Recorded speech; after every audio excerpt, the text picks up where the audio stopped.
تو گویا کہ دعا ہی سے شروع کیا، دعا اور دعا ہی پر قرآن کو ختم کر رہے ہیں، کیونکہ قل اعوذ برب الناس اس کے اندر بھی دعا ہے، گویا کہ اللہ تبارک و تعالیٰ کی پناہ میں بندہ آ رہا ہے۔ تو گویا کہ دعا سے اس کلام الہی کو شروع کر رہے ہیں، اور یہ کلام الہی تمام آسمانی کلاموں کا نچوڑ اور مجموعہ ہے۔ فیہا کتب قیمہ، ساری آسمانی جتنی کتابیں ہیں سب کی سب آسمانی کتابیں اس کے اندر بند ہیں، سب کا نچوڑ و خلاصہ اس کے اندر بند ہے۔ تو قرآن کریم کو دعا سے شروع کیا، پہلی سورت کا نام ہی سورت دعا ہے، اور اس میں اللہ تبارک و تعالیٰ بندے کو مانگنے کا سلیقہ بتلا رہے ہیں، دعا کرنے کا ڈھنگ بتا رہے ہیں کہ تمہیں اللہ سے مانگنا کیسے ہے، اللہ سے تمہیں دعا کرنی کیسے ہے۔ اور وہاں فرمایا ایاک نعبد و ایاک نستعین، تو ایاک نعبد میں عبادت کا ذکر کر رہے ہیں، گویا کہ بندہ یہ کہتا ہے کہ ہم تیری ہی عبادت کرتے ہیں۔ اب عبادت کرنے کے بعد کہا وہ ایاک نستعین، اور تجھ ہی سے مدد مانگتے ہیں، تو گویا کہ پہلے اپنی طرف سے عبادت کا نذرانہ پیش کیا، اس کے بعد اللہ سے کچھ مانگ لیا۔ بس یہی اللہ تبارک و تعالیٰ بتلانا چاہتے ہیں، جتنی بھی عبادتیں تم کرتے ہو ان عبادتوں کا آخر نتیجہ اور ثمرہ یہ ہے کہ اللہ سے آپ نے کچھ مانگنا ہے۔ اور وہ عبادت جب اللہ تبارک و تعالیٰ کے سامنے کی، اب اللہ تبارک و تعالیٰ کی رحمت کاملہ جوش میں آتی ہے، اور اللہ تبارک و تعالیٰ آپ کی یہ مانگی مراد عطا کر دیتے ہیں۔ تو ایاک نعبد، ہم تیری ہی عبادت کرتے ہیں، یعنی تیری بھی عبادت نہیں، تیری ہی، گویا کہ خالص توحید کے مقام پر فائز ہو جاتا بندہ۔ تو مقام توحید پر فائز ہو کر کہتے ہیں تیری ہی عبادت کرتے ہیں، تیری سوا گویا کہ کسی اور کی عبادت کا تصور بھی نہیں ہے، شرک کا شائبہ نہیں۔ وَإِيَّاكَ نَسْتَعِينُ، اور تجھ ہی سے مانگتے ہیں، تجھ ہی سے مدد مانگتے ہیں۔ تو گویا کہ مانگنے کا جو سوال ہے، سوالی بن کے اگر جھولی پھیلاتے ہیں تو وہ بھی تیرے سامنے پھیلاتے ہیں، کسی دوسرے کے سامنے نہیں۔ لیکن اسباب کے درجے میں دوسرے کے سامنے بھی انسان مانگتا نظر آتا ہے، دوسرے سے مدد لیتا نظر آتا ہے، لیکن اس کے دماغ میں یہ ہوتا ہے کہ یہ سارے فیصلے آسمانوں سے ہونے ہیں۔ تبھی تو حدیث میں آتا ہے کہ تمہیں اگر ایک نمک کی ڈلی کی ضرورت پیش آ جائے یا ایک جوتے کے تسمے کی ضرورت پیش آ جائے، وہ بھی اپنے اللہ سے مانگو۔ اب نمک کی ڈلی اللہ سے کیسے مانگیں؟ تسمہ جوتے کا تسمہ کیسے مانگیں؟ اس کا مطلب یہ ہے کہ آپ دنیا میں کسی اسباب کے درجے میں مدد لینے سے پہلے اللہ تبارک و تعالی سے دعا کرو کہ یا اللہ مجھے نمک چاہیے، اچھا سا نمک عطا کر دیجیے، یا اللہ مجھے جوتے کا تسمہ چاہیے، اچھا سا تسمہ عطا کر دیجیے۔ دعا کی، اس کے بعد اسباب کے درجے میں آپ بازار میں نکل گئے، جا کر نمک خرید لیا، یا پڑوسی سے نمک مانگ لیا، یا کسی دوسرے سے مدد مانگ لی۔ تو گویا کہ اسباب کے درجے میں بھی جب کوئی چیز مانگے تو سب سے پہلے اللہ تبارک و تعالیٰ کے ہاں دعا کر کے درخواست پیش کر دیں۔ اور دعا بڑی عجیب چیز ہے، اللہ تبارک و تعالیٰ کے ساتھ اگر مضبوط سے مضبوط رابطہ رکھ رہا ہے تو کثرت سے دعا کرو۔ اسے میرے دادا پیر حضرت ڈاکٹر عبداللہ عارفی قدس سرہ، جو حضرت حکیم الامت مجدد ملت مولانا شبری تھانوی رحمہ اللہ تعالیٰ کے جلیل القدر خلفاء میں سے تھے، کراچی کے اندر، تو گویا کہ وہ کتب تھے حضرت ڈاکٹر عبداللہ عارفی قدس سرہ۔ وہ فرماتے تھے اللہ تعالیٰ سے مانگنے اور مانگتے رہنے کی عادت ڈال لو۔ جب اللہ سے مانگنے اور مانگتے رہنے کی عادت ڈال لو گے، تمہارا رابطہ اللہ تبارک و تعالیٰ کے ساتھ قوی ہو جائے گا، اور بس اوقات نہیں بھی مانگو گے تو اللہ تبارک و تعالیٰ تمہاری ضرورت کے مطابق عطا کر دیں گے۔ یہ دعا ایسی کیونکہ دعا عبادت کا نچوڑ ہے، خلاصہ ہے۔ اس لیے خلاصہ اور نچوڑ جب آپ نے حاصل کر لیا، نتیجہ کیا ہوا؟ عبادت کا منشا پورا ہو گیا۔ اس لیے فرماتے چھوٹی چھوٹی چیزیں بھی اللہ سے مانگو۔ یہاں تک فرمایا کرتے تھے کہ اگر گھر میں بجلی چلی گئی تو کہو کہ یا اللہ جو ٹیکنیکل پرابلم ہو گئے جس کی وجہ سے بجلی چلی گئی، یا اللہ اس کو ٹھیک کر دے، اپنے لطف و کرم سے یا اللہ ٹیکنیکل پرابلم ٹھیک کر دے۔ پنکھا نہیں چل رہا، یا اللہ پنکھا خراب ہو گیا، کیا اس میں ٹیکنیکل پرابلم ہو گیا ہے، یا اللہ اپنے لطف و کرم سے پنکھا ٹھیک کر دے۔ دعا پہلے کرو۔ جیسے دعا کی، دعا کرنے کے بعد اب اسباب کے درجے میں آپ اس کو کرنا شروع کر دیں، اللہ تبارک و تعالیٰ درست کر دیں گے۔ چھوٹی چھوٹی یہاں تک فرماتے تھے کہ میں جب اپنے مطب سے گھر کی طرف آتا، کیونکہ آپ کا مطب جو ہے وہ کراچی میں پاپوش نگر جو ایک علاقہ ہے، وہاں پر آپ کا مطب تھا، تو وہاں سے میں جب واپس آتا تو راستے میں کبھی دیکھتا کسی کی موٹر سائیکل خراب ہے، بیچارے کھڑا ہے، وہ موٹر سائیکل اوپر نیچے کر رہا ہے، کیکیں مار رہا ہے، اسٹارٹ نہیں ہو رہی، یا کسی کی گاڑی خراب ہوئی، وہ بونٹ کھول کے وہ گاڑی اندر سے دیکھ رہا ہے۔ فرماتا میں گزرتا تو میں دیکھتے دعا کر، یا اللہ اس کی گاڑی خراب ہے، اس بیچارے کو اپنی منزل پہ پہنچنا ہے، یا اللہ اپنے لطف و کرم سے اس کی گاڑی ٹھیک کر دے، یا اللہ جو بھی اس گاڑی کے اندر مرض اور ڈیفیکٹ پیدا ہو گیا ہے، یا اللہ اس پہ اس کو مطلع کر دے اور اس کو درست کر دے۔ دعائیں کثرت سے، میں دعائیں دیتا ہوا جاتا۔ کہ ظاہر ہے کہتے ہیں اگر انسان یہ سوچے کہ میری موٹر سائیکل اس طرح خراب ہو، میری گاڑی خراب ہو، تو کیا انسان کے جذبات ہوتے ہیں کہ یار کوئی ایسا بس معجزہ ہو جائے کہ گاڑی ٹھیک ہو جائے، منزل پہ پہنچو۔ تو وہی کیفیت اس بیچارے کی کس مصیبت میں مبتلا ہے، فرمایا کچھ نہیں کر سکتے تو اس کے لیے دعا کرتے ہوئے گزر جاؤ، کھڑے ہو کے اس کی مدد نہیں کر سکتے، دعا کرتے ہوئے گزر جاؤ، کیونکہ دعا اتنی بڑی طاقت ہے، اتنی بڑی طاقت ہے کہ یہ مومن کو اس کا پتہ ہی نہیں ہے۔ تبھی تو نبی کریم صلی اللہ علیہ وسلم حدیث میں فرماتے ہیں کہ الدعاء سلاح المومن، مومن کا ہتھیار دعا ہے، مومن کا ہتھیار اس کا دعا ہے۔ اس لیے حدیث میں فرمایا کہ لوگو کیا میں تمہیں ایسا کوئی عمل نہ بتا دوں کہ جس کے ذریعے تم اپنے دشمنوں کے واروں سے بچ جاؤ اور رزق کے خزانے تم پر کھل جائیں؟ فرمایا بتا دوں؟ فرمایا کہ وہ دعا ہے، فرمایا کہ وہ جو عمل ہے وہ دعا ہے، اور دعا فرمایا کہ سلاح المومن، مومن کا ہتھیار ہے۔ اب بتاؤ دنیا کے اندر انسان یہ دو چیزوں کے علاوہ چاہتا کیا ہے؟ یہ چاہتا ہے کہ دشمنوں کے واروں سے بچیں، دشمنوں کی دشمنی و عداوت سے بچ جائیں اور رزق کے خزانے کھل جائیں۔ اس کے علاوہ آدمی کیا چاہیے آدمی کو؟ انسان اگر غور کرے، انسان کی ساری زندگی کا مطمع نظر یہی ہے، رزق کے دسترخوان وسیع ہوں، اور رزق سے روٹی کا نام نہیں ہے، روٹی بھی رزق ہے، لیکن سارے انسان کی ضروریات زندگی رزق کا حصہ ہے۔ انسان کا کھانا ہے، پینا ہے، پہننا ہے، اوڑھنا ہے، رہنا ہے، سہنا ہے، اولاد ہے، بیوی بچے ہیں، پوری زندگی کی جتنی ضروریات ہیں وہ تمام کے تمام رزق میں شامل ہیں۔ ایون انسان کی کامیابی کی جو منازل ہے وہ سب رزق کا حصہ ہیں۔ تو وسیع معنی میں ہر چیز رزق کے اندر شامل ہے، اور آدمی دنیا کے اندر چاہتا کیا ہے؟ یہ تو چاہتا ہے۔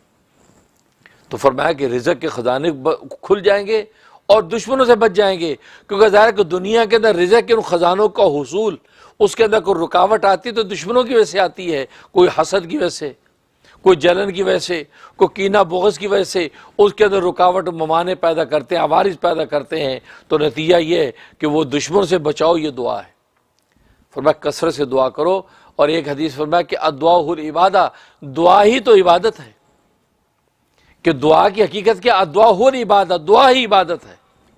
گویا کہ پوری کی پوری جو عبادت ہم کر رہے ہیں، نماز پڑھ لی ہم نے پوری، اس پوری کی پوری نماز کا اصل جو مغز ہے وہ دعا ہی ہے۔ اس لیے ایک حدیث میں فرمایا الدعاء مخ العبادہ، کہ دعا عبادت کا مغز ہے، نچوڑ ہے۔ چنانچہ آپ نے حدیث فرمایا الدعاء العبادہ، صحابی فرماتے یہ دعا، یہ حدیث ذکر کر کے آگے آپ نے آیت پڑھی، وقال ربکم ادعونی استجب لکم، اور فرمایا تمہارے رب نے کہ مجھ سے دعا مانگو میں قبول کروں گا، مجھ سے دعائیں مانگو میں قبول کروں گا۔ اور فرمایا کہ ان الذین یستکبرون عن عبادتی سیدخلون جہنم داخرین، فرمایا کہ جو مجھ سے دعا مانگنے میں تکبر کرتے ہیں وہ اوندے منہ کل کو جہنم میں ڈالے جائیں گے۔ ان الذین یستکبرون عن عبادتی، اور عبادت سے مراد دعا مراد ہے، جو میری دعا سے، کیوں کہ الدعاء هو العبادہ نبی نے فرمایا، تو گویا کہ دعا کو خود عبادت ہی فرما دیا، تو گویا کہ یہاں عبادت سے مراد قرآن میں کیا ہے؟ دعا۔ تو فرمایا کہ جو مجھ سے دعا کرنے سے تکبر کرتے ہیں، منہ موڑتے ہیں، مجھ سے مانگتے نہیں ہیں، تو فرمایا کہ کل روز قیامت میں اوندے منہ ذلیل و خوار کر کے جہنم میں ڈالے جائیں گے۔ اب اندازہ کریں اللہ تبارک و تعالیٰ کو سے دعا نہ مانگنا اللہ کو کتنا برا لگتا ہے۔ اسے ترمذی کی حدیث ہے کہ جو شخص اللہ تبارک و تعالیٰ سے دعا نہیں کرتا، مانگتا نہیں، وَمَن يَسْأَلِ اللَّهَ،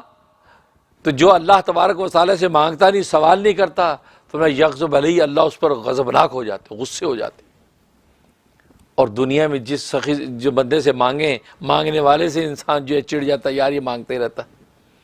اور اللہ میاں مانگنے والے سے خوش ہوتے ہیں۔ جتنا زیادہ مانگے گا اتنا قرب بڑھتا جائے گا، ادھر تعلق قلبی بڑھتا چلا جائے گا، اور جب اللہ تبارک و تعالیٰ کا قرب خاص اور تعلق قوی ہوتا چلا جائے گا تو یہی تو زندگی کا راز ہے، جو زندگی کا راز انسان کو نصیب ہو جائے گا کہ اللہ سے ایک تعلق کبھی ہو گیا۔ اس لیے فرمایا کہ جو اللہ سے مانگتا نہیں، اللہ کو اس پہ بڑا غصہ آتا ہے۔ دنیا کے اندر سخیوں سے مانگے، ایک دفعہ مانگا، دو دفعہ مانگا، آخر ایک وقت میں تنگ آ جاتا ہے کہ بھائی یار تیرا کام مانگنے ہی رہ گیا، جدو ویکو ہاتھ جدو کا ہاتھ چکے ہوتا تو تیرے ٹیڈ نہیں بھرے، بس کر یار۔ بڑے سے بڑا سخی کبھی نہ کبھی کہہ دیتا ہے، لیکن وہ کریم وہ ہے، وہ سخی داتا ہے، اس سے جتنا مانگو اتنا خوش ہوتا ہے، بلکہ نہ مانگنے والے پہ ناراض ہو رہا ہے کہ تم مانگتے کیوں نہیں مجھ سے۔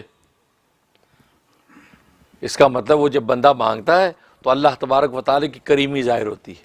اور اللہ کو یہ اچھا لگتا ہے کہ بندہ کوئی ایسا عمل کرے کہ میری ایک شان اور وصف ظاہر ہو، اللہ کی کریمی ظاہر ہوتی ہے۔ تبھی تو ایک حدیث میں فرمایا کہ اللہ تبارک و تعالیٰ بڑے کریم اور حیا والے ہیں، بڑے کریم اور حیا والے ہیں۔ جب بندہ اللہ کے سامنے ہاتھ پھیلاتا ہے تو اللہ تبارک و تعالیٰ کو اس بات سے حیا آ جاتی ہے کہ میں اس کے ہاتھوں کو خالی لوٹاؤں، اللہ اس کے مراد کو پوری کر دیتے۔ خالی ہاتھ اس کے لوٹنے نہیں دیتے، اللہ اس کی مراد پوری کر دیتے۔ تو گویا کہ دعا ایک ایسا راز ہے۔ اس لیے مشائخ نے لکھا ہے کہ جس کو عبادت کا لطف اور مزہ حاصل نہ ہو رہا ہو، عبادت کی حقیقت اس پہ کھل نہ رہی ہو، بس ایسی میں فارمیلٹی پوری کر رہے ہیں، لیکن عبادت کی جو اصل روح ہے مل نہیں رہی، فرمایا وہ کثرت سے دعائیں کرنا شروع کر دیں۔ جب بیٹھا خدا سے مانگنا شروع کر دیں، بھلے دنیا کی چیزیں مانگے کہ یا اللہ اچھی سی گاڑی دے دے، یا اللہ اچھے سے کپڑے دے دے، یا اللہ اچھا سا مکان دے دے، دنیا کی چیز اپنی ذہنی سطح کے مطابق وہی مانگتا رہے، کیونکہ بندہ تو کمزور ہے، بندہ تو انہی چیزوں کا محتاج ہے۔ وہ تو اونچے لوگوں کی باتیں ہیں جو کہتے ہیں یا اللہ بس آخرت چاہیے، بس وہ تو زہد کے اس مقام پر فائز ہوتے ہیں کہ جس کی کوئی نظیر نہیں، آخرت ہی مانگتے ہیں۔ لیکن بندہ تو کمزور ہے، عام آدمی تو زہد کے اس مقام پر فائز نہیں ہو سکتا، وہ اپنے دنیا کے اندر کھانے پینے کے وسیع دسترخوان بھی مانگتا ہے، وہ بیچارہ جو اپنی چھت اور مکان بھی مانگتا ہے، کپڑے لتے بھی مانگتا ہے، کوئی بات نہیں، وہی مانگو۔ لیکن جب اللہ سے بار بار یہ چیزیں مانگو گے تو اللہ تبارک و تعالیٰ آپ کے اندر عبادت کا ذوق پیدا کریں گے، کیونکہ عبادت کا جو اصل نچوڑ اور روح تو دعا ہے، اور دعا آپ نے کرنا شروع کر دی، دعا مانگنا شروع کر دی۔ تبھی ایک حدیث میں آتا ہے کہ جس پر اللہ تبارک و تعالیٰ دعا کا دروازہ کھول دیں، دعا کا دروازہ کھول دیں تو بڑا خوش نصیب ہے اس پہ دعا کا دروازہ کھل جائے، اور جب اس پہ دعا کا دروازہ کھل جائے تو اللہ تبارک و تعالیٰ کی رحمتیں اس کی طرف نچھاور ہو جاتی ہیں، اور وہ اللہ سے جو چیز مانگ رہا ہے تو اللہ تبارک و تعالیٰ کو اپنی دعا اور مانگنے میں سب سے زیادہ محبوب اگر کوئی چیز ہے، فرمایا کہ وہ بندے کی عافیت ہے، بندہ اپنی عافیت مانگے۔ فرمایا کہ جس پہ دعا کا یہ دروازہ کھل جائے تو فرمایا کہ وہ اللہ سے کیا مانگے؟ عافیت مانگے۔ اللہم عافنا واعف عنا، یا اللہ ہمیں بھی عافیت عطا فرما اور ہمیں معاف فرما، عافیت مانگے۔ کہ جو وظائف ہیں، وہ وظائف جو میں ٹی وی پہ بتاتا ہوں کسی کے پوچھنے پہ عمومی ہوتے ہیں، وہ پوچھنے والا تو ایک ذریعہ بنتا ہے، لیکن وہ عمومی ہوتا ہے کہ آپ کے ابھی اگر اسی طرح کے حالات ہوں تو آپ بالکل جو ہے اس پہ عمل کر سکتے، اس پہ کوئی مذاقہ نہیں ہے، اس کی عام اجازت ہوتی ہے۔ باقی پوچھنے والے کا ذریعہ بنتا ہے، لیکن یہ کہ خصوصیت نہیں ہوتی کہ وہی کرے کہ دوسرا کوئی نہ کر سکے، یا یہ کہ آپ نے ماں سنا کسی اور شخص کو کوئی تکلیف ہوئی، آپ نے میرا وہ وظیفہ سنا ہوا ہے، اس کی بھی میں نے اجازت دے رکھی کہ آپ آگے بتا سکتے ہیں کہ ہاں بھی مفتی صاحب ہمیں یہ وظیفہ بتایا تھا، یہ آپ یہ عمل کر لیں۔ تو یہ تو ایک صدقہ جاریہ ہے، اس کی میں نے عام اجازت دے رکھی ہے تاکہ میرے لیے اللہ کے ہاں جو اجر و ثواب کا ذخیرہ جمع ہو، باقی جو ہے وہ 2 وقت کی روٹی اللہ نے انتظام کر رکھا ہے۔ تو ایک سوال یہاں کر لوں گا آپ سے کہ آج کل جو یہ اہم دن گزر رہے ہیں حج سے پہلے، ان دنوں میں ہمیں کیا کیا کرنا چاہیے؟ اچھا ماشاء یہ اچھا سوال کیا۔ ہاں واقعی یہ دن بہت اہم ہے، یکم ذی الحجہ سے لے کے جو ہے وہ پہلی جو 10 راتیں بڑی اہم ہیں، یہاں تک یہ حدیث میں آتا ہے کہ یہ جو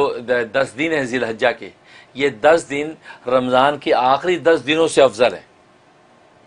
آخری 10 دنوں سے افضل ہے، لہٰذا ان دنوں کے اندر کیا ہوا عمل اللہ کو اتنا محبوب ہوتا ہے کہ اتنا محبوب کسی اور دن میں کیا ہوا محبوب نہیں ہوتا، لہٰذا یہ دن اتنے صبح صادق سے لے کے غروب آفتاب تک یہ دن کہلاتا ہے۔ اس دن کے اندر جو بھی ذکر و اذکار، جو بھی اعمال اشکال کریں گے وہ اتنے قیمتی ہیں کہ پورے سال کے اندر ایسا کوئی دن نہیں ہے جس میں یہ عمل اتنا قیمتی ہو، لہٰذا یہ افضل۔ اور فرمایا حدیث میں آتا ہے کہ رمضان کی آخری جو 10 راتیں ہیں وہ یہ اس ذی الحجہ کی 10 راتوں سے افضل ہے، کیونکہ اس میں طاق رات لیلۃ القدر اس سے افضل ہے، لیکن ان راتوں کی اتنی بڑی قیمت ہے، فرمایا کہ اس ایک رات کی عبادت اللہ تبارک و تعالیٰ کے یہاں لیلۃ القدر کے برابر لکھی جاتی۔ یہ جو راتیں گزر رہی ہیں 10 راتیں، تو اس رات میں عبادت کے لیے آپ کھڑے ہو جائیں گے، عشاء کے بعد جو 2 رکعت نفل پڑھ لیں گے، 1 سپارہ پڑھ لیں گے، تو یہ آپ کو لیلۃ القدر سے بھی زیادہ اجر، لیلۃ القدر کے برابر اجر دیا جائے گا۔ تو گویا کہ 10 راتوں میں آپ نے عبادت کر لی تو گویا کہ 10 لیلۃ القدر کا اجر و ثواب آپ کو عطا ہوگا۔ اور ایک لیلۃ القدر کا ثواب آپ جانتے ہیں کہ جناب وہ کتنی بڑی 84 سال کی عبادت سے افضل، اور آپ کو 10 راتوں کو آپ کاؤنٹ کر لیں کتنی بڑی عبادت، اس لیے بڑی اہم ہے۔ لہذا اس میں جو ہے کثرت سے لا الہ الا اللہ کا ورد کریں، کثرت سے استغفار کریں، اور کثرت سے قرآن کی تلاوت کریں، اور نوافل پڑھیں، اس کا اہتمام کریں۔ تو راتوں کے اندر کم سے کم 10 نوافل پڑھنے کا اہتمام کر لیں، بھلے مغرب سے عشاء کے درمیان میں پڑھ لیں، بھلے جو ہے رات سونے سے پہلے 10 نفل پڑھ کے اللہ سے خیر مانگ لیں، اور اسی دن کے اندر جو ہے قرآن کریم کی تلاوت کم سے کم 1 پارہ تلاوت روزانہ کر لیں، اور 500 مرتبہ استغفر اللہ ربی من کل ذنب واتوب الیہ، یا استغفر اللہ الذی لا الہ الا هو الحی القیوم واتوب الیہ، یہ 500 مرتبہ، اور لا الہ الا اللہ محمد رسول اللہ، لا الہ الا اللہ، لا الہ الا اللہ، یہ 500 مرتبہ پڑھ لیں۔ اسی طریقے سبحان اللہ والحمد للہ ولا الہ الا اللہ واللہ اکبر ولا حول ولا قوت الا باللہ العلی العظیم 500 دفعہ پڑھ لیں، اور صلاۃ و سلام درود شریف اللہم صلی وسلم بارک علی محمد وعلی آل محمد، یہ جو ہے یہ آپ پڑھ لیں 500 دفعہ۔ جو میں درود بتاتا ہوں وہ والا پڑھ لیں، اللہم صلی وسلم بارک علی سیدنا محمد النبی الامی وآلہ وصحبہ الف الف مرتین، یہ بھی پڑھ سکتے ہیں، اور یہ درود شریف بھی پڑھ سکتے ہیں، اللہم صلی وسلم وبارک علی محمد وعلی آل محمد کما صلیت وسلمت وبارکت علی ابراہیم وعلی آل ابراہیم انک حمید مجید، یہ درود ابراہیمی کو مرج کر دیا ہے، یہ درود ابراہیمی آپ پڑھ لیں، تو 500 مرتبہ یہ پڑھ لیں، تو انشاءاللہ آپ دیکھیں ان کی پوری حقیقی برکات و ثمرات آپ کو نصیب ہوں گی۔ باقی قربانیاں تو ہے یہ عظیم عمل، وہ ان 3 دنوں کے اندر آپ عمل کریں، جو ہے وہ 10، 11 اور 12 ان کے اندر کریں، اور سب سے بڑا اس کے اندر ایک نوٹ کر لیں کہ عرفہ کا روزہ، آپ کو پتہ ہے کہ یہ جو ہے یہ جو دن گزر رہے ہیں یہ یکم ذی الحجہ سے ایک روزہ اگر رکھیں 1 سال کے برابر اجر و ثواب ہے، اور حدیث میں فرمایا کہ جب 9 کا روزہ رکھیں گے یعنی عرفہ کے دن کا روزہ رکھیں گے، وہ روزہ جو ہے وہ 1 سال کے برابر بھی ہے، اور مزے کی بات نبی فرماتے ہیں کہ مجھے امید ہے اللہ تعالیٰ سے کہ یہ 1 سال پہلے اور 1 سال آئندہ کے گناہوں کا کفارہ بھی ہے، یعنی گناہ معاف کروا دے گا۔ تو 9 کا جو روزہ آ رہا ہے یعنی یوم عرفہ کا روزہ اس کو بولتے ہیں، اور عرفہ کا روزے کا مطلب یہ ہے کہ جب میدان عرفات کے اندر حاجی پہنچیں گے، وہ جو دن ہے اس دن کا روزہ، اور وہ اس 2021 کے اندر جو ہے وہ منڈے کا دن بن رہا ہے، کیونکہ ٹیوزڈے کو جو عید الاضحیٰ ہے، لہذا جو ہے وہ منڈے کا دن بن رہا ہے، تو منڈے کو جو ہے آپ جو ہے وہ عرفہ کا روزہ رکھیں۔ باقی آپ کی دنیا میں لوکل کیلنڈر کچھ بھی ہو، میں نے رات بھی اس مسئلے کو کلیئر کیا ہے، منڈے کا روزہ آپ رکھیں گے تو یوم عرفہ کے روزے کا اجر اور آپ کو فضیلت ملے گی، لہٰذا پیر کا روزہ رکھیں، ٹھیک ہے، پیر کا روزہ رکھیں۔ اگر آپ کے ملکوں کے حساب سے، جیسے پاکستان میں اس دفعہ جو ہے وینسڈے کو عید ہے، تو وہاں ٹیوزڈے جو ہے وہ 9 ذی الحجہ بن رہی ہے، اور وہ کلیئر میں نے رات ایک شعبے میں کر دیا ہے کہ 9 ذی الحجہ مراد نہیں، یوم عرفہ منڈے کا ہے، لہذا پاکستان، انڈیا، بنگلہ دیش والے بھی جو ہے ان کو بھی چاہیے کہ وہ منڈے کا ہی روزہ یوم عرفہ کا رکھیں گے تو ان کو یوم عرفہ کے روزے کی فضیلت ملے گی، کیونکہ ٹیوزڈے کا رکھیں گے تو عرفات کے اندر تو حاجی ہے ہی نہیں، جبکہ حاجی کی مماثلت کی وجہ سے تو اس کی فضیلت تھی، وہ مماثلت نہیں رہی تو پھر آپ روزہ رکھ رہے ہیں۔ لیکن پھر بھی آپ رکھنا چاہتے ہیں تو میں نے یہ کہا تھا کہ آپ منڈے کا لازمی رکھیں یوم عرفہ کی فضیلت لینے کے لیے، لیکن ساتھ ٹیوزڈے کا بھی شامل کر لیں، آپ کے لوکل کے حساب سے 9 ذی الحجہ بن رہی ہے، آپ وہ بھی رکھ لیں، کیونکہ بہت سے اسکالر وہ بھی کہتے ہیں کہ 9 ذی الحجہ مراد ہے، لیکن میں نے تو یہ بات کہی کہ میری ناقص تحقیق یہی ہے کہ چونکہ یوم عرفہ کے ساتھ اس کی فضیلت ہے، تاریخ کے ساتھ اس کا تعین نہیں ہے۔ اگر تاریخ کے ساتھ تعین ہوتا تو نبی پاک صلی اللہ علیہ وسلم جو ہے حج کی فرضیت سے پہلے بھی 9 ذی الحجہ کی فضیلت والا روزہ رکھتے یا اس کی فضیلت بیان کرتے، لیکن جب حج کا تصور آیا، نزول ہوا، اس کے بعد آپ نے یوم عرفہ کی بات کی، فضیلت کی بات کی، تو معلوم ہے کہ یوم عرفہ کے ساتھ مماثلت کی بنیاد پر اس روزے کی فضیلت ہے، لہٰذا وہ آپ رکھیں۔ اور اس کے علاوہ جو ہے باقی قربانیاں. اب آگے ایک اور تکبیرات تشریق کا مسئلہ سمجھ لیں کہ 9 ذی الحجہ جو ہوگا، 9 ذی الحجہ کی فجر سے لے کے 13 ذی الحجہ کی عصر تک ہر فرض نماز کا سلام پھیرنے کے بعد ایک مرتبہ بلند آواز سے تکبیرات تشریق کہنا واجب. مردوں کے لیے بلند آواز سے ہے، عورتوں کے لیے آہستہ آواز سے کہنا واجب. اللہ اکبر لا الہ الا اللہ واللہ اکبر اللہ اکبر وللہ الحمد، ایک مرتبہ بلند آواز سے، پھر باقی جو کہنا ہوا پھر باقی 2 مرتبہ کہنا جو ہے یہ سنت ہے. لہذا عام نمازوں میں جب ہوں تو یہ مرد جو ہے بلند آواز سے 1 مرتبہ کہیں، 3 مرتبہ بلند آواز سے کہنا سنت.